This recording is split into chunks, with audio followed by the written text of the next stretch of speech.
Hello, friends. Hello. Welcome to Unboxed November. This is my new little buddy, but Cade's just visiting. I mean, he's new to the house this week, but he'll be gone next week. So, I brought him in because fiber arts, fibers, I wore my felted hat, so you can felt. Wow, felting is so much fun. I adore it. And I had this really crazy friend, Louise. Crazy because she wasn't insane, of course, but she was crazy fun. And she was at the City Museum with me, and Louise would weave and spin her animal hairs, her animal fibers, and she collected lots of animals. So that's what made me think of that. Also, I am really into fibers. Dreadlocks are fibers too. And you guys may have kind of seen how my locks are growing over the quarantine, and I don't talk about them. But lately, when I was pulling out the fibers for felting and weaving, you can felt a bowl that'll hold your fibers. So I've collected these over many years, many years, ever since I became fascinated with fiber arts. And it's mostly a textural thing, and just getting your hands going in this stuff. But one day recently, just the other day, I was playing with the sheep's wool, and all of a sudden I'm thinking, oh, I can use the dry felting needle and felt into my locks with wool. So I'm having fun with that. It's an experiment. It's natural. And the reason I love fiber arts, and especially felting, it's so organic. It's the fibers locking together naturally with friction. Wet felting is where you make cloth. And I gave you a small piece of felted cloth that is good for your experimental line work. So for the first warm-up practice, we're going to use the Angora yarn that was hand spun. Mine's kind of small. Fuzzy yarn. You're going to need your sponge. Be careful. Inside is the felting needle. I put it there so it wouldn't break, because felting needles can break upon bending. So you always want your felting needle to go straight in, straight out, straight in, straight out when you're using, and I'll show you how. Because if your felting needle bends and twists, it will snap, okay? So be careful. It is barbed. It's for dry felting. It's a barbed needle that has many spikes.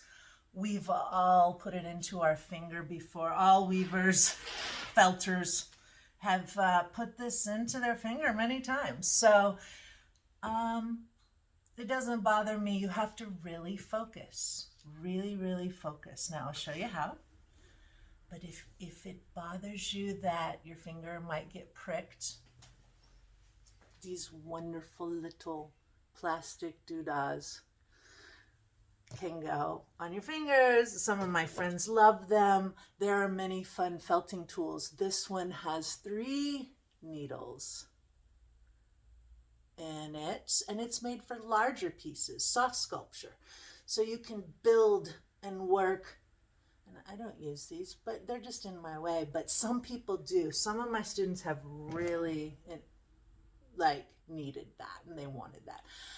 So this is for building large sculpture. Just showing you some possibilities. There are many different sizes of needles, and we have sort of a medium gauge, okay?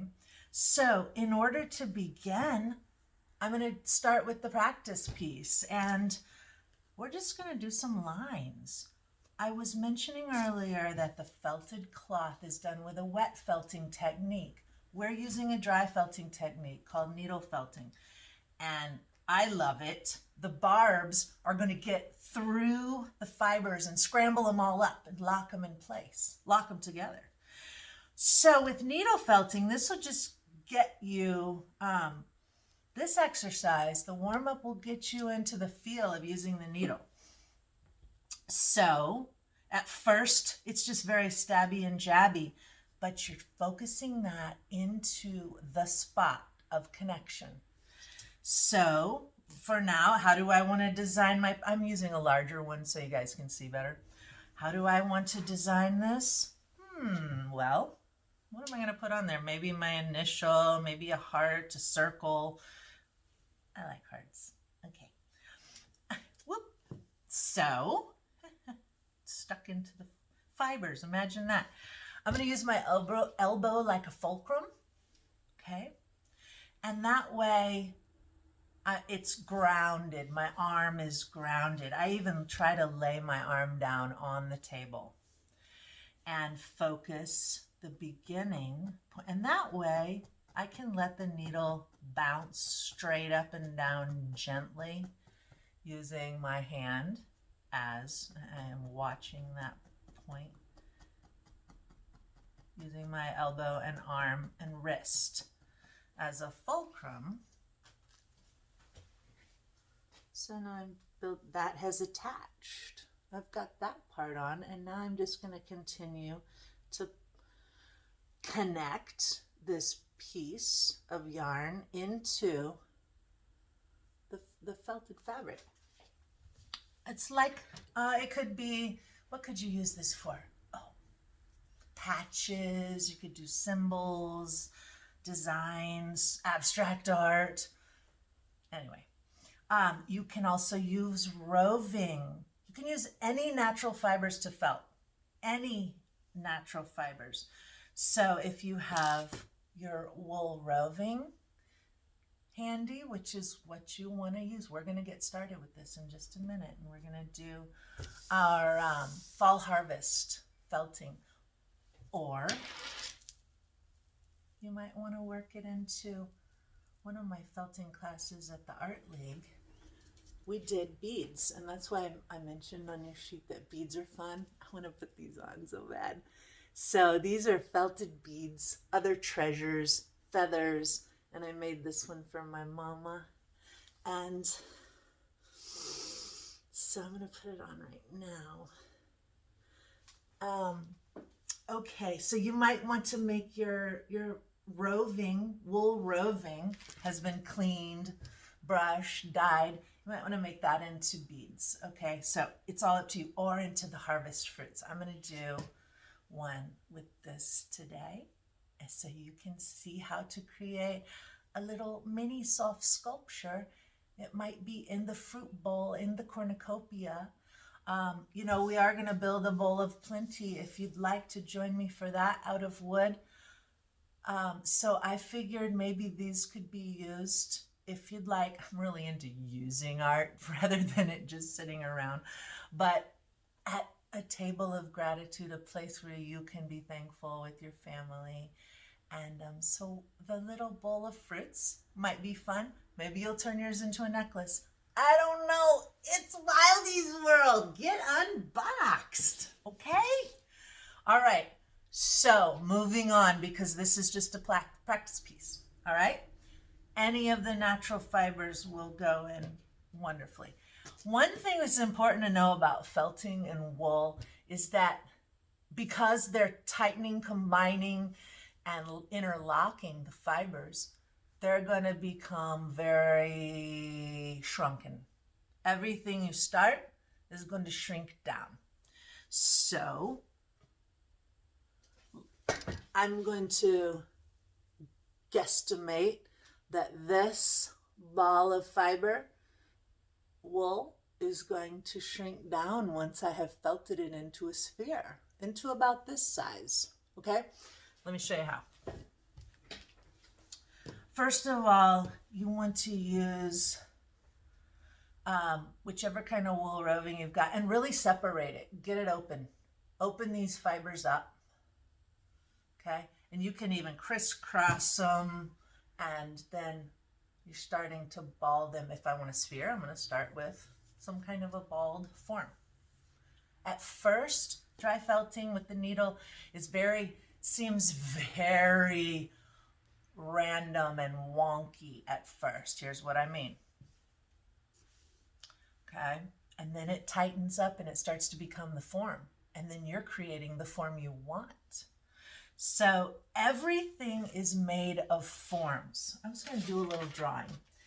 If you want to create a 3D form,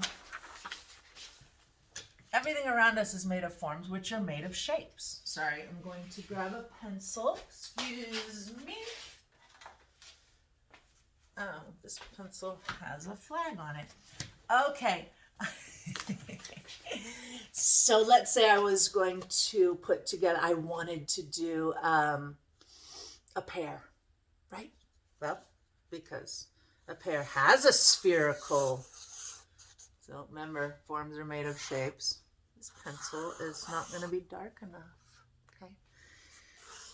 So shapes make the sphere, so I can figure out how to make anything using shapes. Now, if I want to build a pear out of forms, I would use spheres.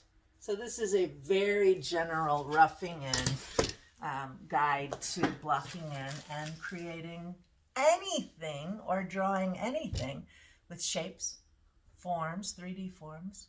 And so here we go. I'm going to take some of this fuzzy stuff, wool roving. I'll lock my elbow in and just sort of keep spinning gently, slowly, pulling it up, turning it, and I'm locking the fibers into the center. It doesn't have to be fast. I wanted to start out to get it. So now if there's a part poking out, I'm going to punch it in towards the center, and I'm creating my spherical form. Now, before you get too solid, don't let it get too solid. Let me get my sphere. Almost done with my general sphere. Okay, so now I've got poof, something like this. Okay. And so I'm building a pumpkin. I love the squash, the winter squash pumpkins. I'm going to want some more. Anytime you're adding wool, you're going to make sure that this is still soft and pliable. If this is hard and you're going to keep adding, you're getting into the danger zone there, buddy. It's going to be tough. It doesn't want to add when it's already solid. Here is a blocky piece that someone made to show, my daughter, I believe, she taught me how to felt. She wanted to say, how do you make a cube? How do you make a prism? Well, so this one's very hard. Keep it soft if you want to keep adding, okay? So I can see that this is probably going to shrink down to this size, remember, and it's shrinking. I want my pumpkin to be a little bit larger than this. This is quite small. So let me grab some more wool, and I'm going to make it bigger. I'm going to, again, separate this stuff. Make sure the fibers are open and loose. And then I'm going to add it around.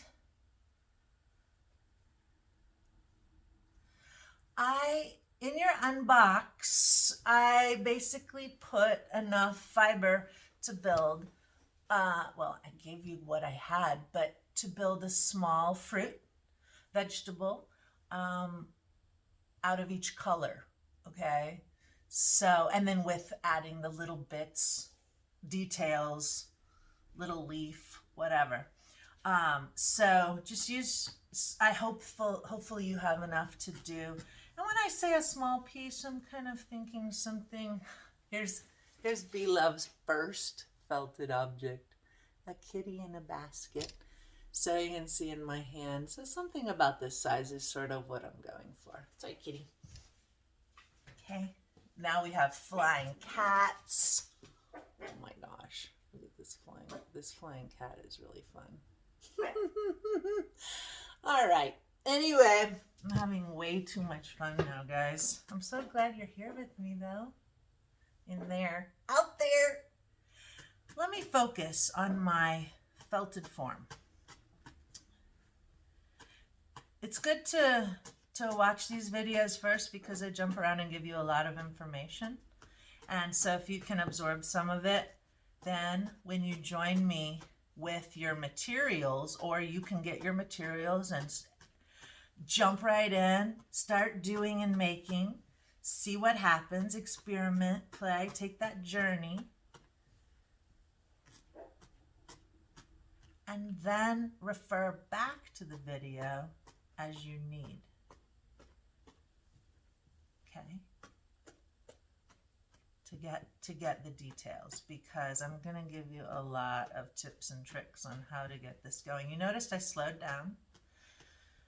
If it's poking out, I'm going to push it in towards the center and lock it in. And I'm just going to keep going. Now you say, pumpkin, how am I going to get all those detailed undulating ridges? Oh no, oh my. Ooh, I have to solve that problem now. Creative problem solving, it's my favorite. That's why I love art. So how am I going to make my spherical ovoid? And you can see it takes time. And I'm going to just kick back and enjoy it. Relax into it. But how do I make my spherical ovoid? Because it's oval-like, it's going to be pumpkin-like. You know, sort of. I'm really into these things. And I eat them. Make the French soup, the peasant soup, where you dig out the bowl, put in all your goodies, put it in the oven with the lid on it, and roast it. Soup, sage, Parmesan, broth. Oh, Lord. Oh, Lord of mercy. All right. So I'm making this into the pumpkin form. Then I believe, here's my idea. Because you're always just figuring stuff out. That's what Unboxed is. I don't have to do it a certain way. I'm going to figure out what works. I think for me, as I build this, I'm probably going to come in with some kind of lines as how I showed you how we started. And I'm probably going to felt some lines in that wrap around the form and create those ridges. Okay, that's my goal. That's my goal. I'll send you some time-lapse videos of how I build this, okay? Because it's going to take me a good hour. Probably, I don't know. So, remember, here's the last key. Super important. Keep the fibers loose if you're going to keep building and adding. If you make them too tight and hard, they're not going to accept more lockage. Now, let me show you this cool piece that was started. It's a little sculpture. And the sponges cut in half from the big, car wash type area, car area. Those are good for this. Okay, I just cut them in half. This little form, 3D form, is the body of a bird. This is a bird body and wings that are being built by a friend of mine pre-quarantine, pre-COVID. So Eric, I can't wait for you to get back to this one. Yay! Maybe you can get an Unboxed December. Unboxed December. I'm building that one. I'm going to get it out, and that's going to be a lot of fun. We will do more felting too. Really enjoy that. And it's useful for some of the things we're going to do. A lot of printmaking though. Focus on printmaking and printing, creating gift wrap and cards and printing your art. Okay.